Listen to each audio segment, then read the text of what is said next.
A very warm hello. My name is Anita Mendiratta, Special Advisor to the Secretary General of the United Nations World Tourism Organization, and I am delighted to be joining leaders from across the South African tourism leadership community as you come together for the 2023 TBCSA Tourism Leadership Conference. Now is our time, with the world opening up, to look to the future of tourism, honoring our call to action. But importantly, we as leaders must not see this call to action as one to build back better.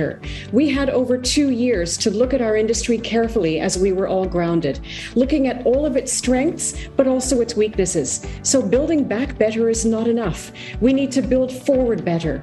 We need to make sure that we are all committed to inclusivity, to connectivity, to unlocking opportunity, and vitally, to sustainability. Sustainability that is economic, social, cultural, and environmental.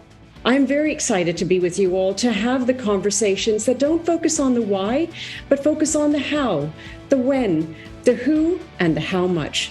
Join me as we all come together very soon to take on these tough questions and find solutions and answers that are going to make us all proud of the future we can create for tourism for generations to come.